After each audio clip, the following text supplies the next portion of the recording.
नमस्कार दोस्तों, स्वागत है आपका हमारे YouTube चैनल ज्ञान कोश स्टडी पर। मैं अंकित कुमार। आइए शुरू करते हैं आज की क्लास को।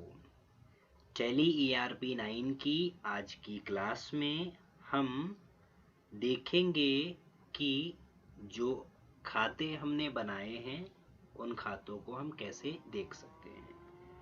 जी हाँ, खातों को देखना ही नहीं है, खातों के जो एंट्री हुई है वाउचर में उनकी डिटेल भी देखनी है। अर्थात हमारे पास खाते हैं सन्ड्री क्रेडिटर के, हमारे पास खाते हैं सन्ड्री डेबिटर के। तो माल उधार भी खरीदा जाता है, माल नगद भी खरीदा जाता है।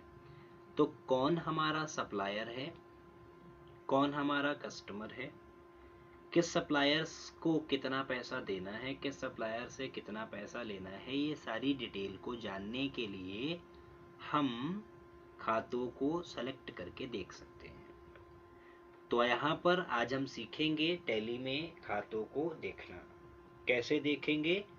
गेटवे ऑफ टैली में डिस्प्ले में अकाउंट्स बुक्स नाम का ऑप्शन मिलेगा, उसमें आपको लेज़र मिलेगा और लेज़र में आप जो लेज़र सेलेक्ट करना चाहते हैं उसको सेलेक्ट कर सकते हैं। आइए चलते हैं देखने के लिए। यहाँ पर इसको हम मिनिमाइज करेंगे। अपनी टैली ERP 9 में जो कंपनी हमारी है राम एंड सन्स के नाम से, उस कंपनी को हम ओपन करेंगे और उसमें विभिन्न प्रकार के जो खाते हैं उन खातों से संबंधित जो एंट्री हुई है उनकी डिटेल को देखेंगे। हम वर्क इन एजुकेशनल मोड में जाएंगे, एस्केप बटन से बैक करेंगे, सेलेक्ट कंपनी में जाएंगे, राम एंड सन्स के नाम से कंपनी को सेलेक्ट कर लेंगे, राम लिखेंगे, एंटर करेंगे, 1 2 3 लिखेंगे, एंटर करेंगे। जी हाँ, अब आप देखेंगे अकाउंट इन्फो में, लेज़र में, और यहाँ पे आप देखते हो तो ये लेज़र दिखाई तो दे रहे हैं, ये सारे लेज़र दिखाई दे रहे हैं। ये सारे लेज़र ऐसे एंटर करेंगे तो बताएगा कहाँ पर बने हुए हैं या किस ग्रुप के अंतर्गत आए हैं। तो हमको ये नहीं देखना है, हमको देखनी है इनकी जो डिटेल है वाउचर से संबंधित। तो आप क्या करेंगे, ये गेटवे ऑफ टैली है, टैली का द्वार है। आप एरो से नीचे आएंगे और यहाँ पर डिस्प्ले नाम का ऑप्शन मिलेगा जिसके लिए पहला अक्षर हाईलाइट है D। या तो D प्रेस कर दीजिए, हर एक ऑप्शन के लिए कोई ना कोई लेटर हाईलाइट है। आप D प्रेस कर सकते हैं, एरो से सेलेक्ट करके एंटर कर सकते हैं। हमने एंटर किया है तो यहाँ पर देखेंगे अकाउंट बुक्स नाम का ऑप्शन आपको मिल रहा है। आप अकाउंट बुक्स में जाएंगे, अकाउंट बुक्स में जाएंगे तो यहाँ पर आपको मिलेगा लेज़र नाम का ऑप्शन। जिस लेज़र में जाएंगे तो आपके पास वो सारे खाते यहाँ पर दिखाई देंगे। अब उदाहरण के तौर पे हम मान लेते हैं कि हमारे पास जो क्रेडिटर है वो राज ट्रेडर्स क्रेडिटर है। हम ये जानना चाहते हैं कि राज ट्रेडर्स से कितने रुपए का माल खरीदा है। तो हम राज ट्रेडर्स का खाता जैसे ही चुनेंगे तो यहाँ पर ये दिखा रहा है 1 जून से 1 जुलाई, एक महीने के बीच की जो होने वाली सारी एंट्रीज है वो। और इन एक महीने में एक एंट्री हुई है 1 जून को, परचेज हुआ है, बाउचर नंबर 3 है और 800 रुपए का। लेकिन यहाँ पे तो 10,800 की बात हो रही है। इसका मतलब है कि एंट्री और भी है इसमें लेकिन शो नहीं हो रही है। क्यों? यहाँ पर डेट का इशू है। तो हम चेंज कर लेते हैं। डेट दो चेंज होंगी, स्टार्टिंग डेट और एंडिंग डेट, मतलब डेट का पीरियड चेंज होगा। F2 बटन दबाएंगे यहाँ पे पीरियड चेंज करने के लिए। 1 स्पेस अप्रैल, 1 अप्रैल से 7 जुलाई, 1 जुलाई, 7 जुलाई नहीं सॉरी 1 जुलाई, 1 अप्रैल से 1 जुलाई, from 1 April 2020 to 1 July 2020। Enter कीजिए। आप देखेंगे कि 1 अप्रैल से लेकर 1 जुलाई के बीच में 3 एंट्रीज हुई हैं।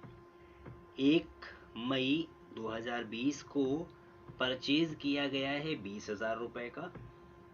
फिर 1/5/2020 को इनको पेमेंट कर दिया, क्योंकि सप्लायर है तो पेमेंट करना भी बनता है।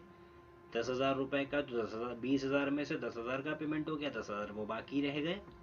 फिर 1 जून को परचेज किया गया है फिर 800 रुपये का, तो यहाँ पर टोटल परचेज हुआ है 20,800 का, पेमेंट हुआ है 10,000 का, बचे हुए टोटल जो बैलेंस है क्लोजिंग बैलेंस 10,800 रुपये है। ये बैलेंस हमको चुकाना है क्योंकि ये क्रेडिट साइड में आ रहा है। वापस चलने के लिए एस्केप बटन दबाएंगे, या इसकी डिटेल भी देखनी है तो यहाँ पे डिटेल ऑप्शन है, इस पर क्लिक कर दीजिए तो यहाँ पे डिटेल दिखाएगा। ये डिटेल के रूप में ही आ रहा है, इसीलिए इसका कोई फ़र्क नहीं पड़ रहा है। एस्केप बटन दबाइए। हमको डेबिटर की जानकारी ले, मतलब ये तो देख लिया कि कितना पैसा देना है, तो 10,800 देना है। अब हम चाहते हैं देखना कि लेना है, तो डेबिटर को चुनेंगे, एंटर कीजिए। तो यहाँ पर देखेंगे डेबिट में दिखा रहा है 1 जून से 1 जुलाई के बीच में 3,600 रुपये लेने, क्योंकि इसको 3,600 रुपये का माल बेचा है।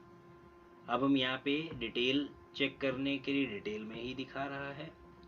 अब F2 दबाएंगे तो यहाँ पे पीरियड है 1/4, 1 अप्रैल से 1 जुलाई, एंटर कीजिए तो और एंट्री है ही नहीं, एक ही एंट्री है, तो डेबिट साइड में दिखा रहा है क्योंकि ये प्राप्त होना है। तो आपने पढ़ा होगा नियमों में credit goes for debit comes in, तो वही चीज़ है। अब यहाँ पे हमको देखना उत्तम ट्रेडर्स का, तो यहाँ पर देख सकते हैं F2 से पीरियड चेंज कर लीजिए 1 अप्रैल से। पीरियड जो डेट है उसके अकॉर्डिंग ही आपको ये पता चल पाएगा कि कहाँ से लेकर कहाँ तक की डिटेल आ रही है। तो यहाँ पर हम अलग अलग लेज़र की डिटेल जान सकते हैं। हम बैंक में कितना पैसा है ये देख सकते हैं, कैपिटल कितने की लगाई है ये देख सकते हैं, अभी प्राइवेट लिमिटेड को कितना देना है ये देख सकते हैं, मतलब प्रॉफिट एंड लॉस कितना हुआ है इसमें नहीं दिखा रहा है प्रॉफिट एंड लॉस के विषय में, इसको हम बैलेंस शीट में जानेंगे। परचेज क्या क्या हुआ है, कितने का हुआ है, तो परचेज हुआ है 800, 6,250, 2 ही वाउचर आ रहे हैं, लेकिन यहाँ पे दिखा रहा है 37,050 रुपये का। डेट का इशू है। F2 दबाइए, 1/4, 1 अप्रैल से 1 जुलाई, देखिए सारी डिटेल आ गई यहाँ पे। 20,000 का एक परचेज हुआ, 10,000 का एक परचेज हुआ, 6,250 का एक, 800 का एक, देखिए 37,050 रुपये का।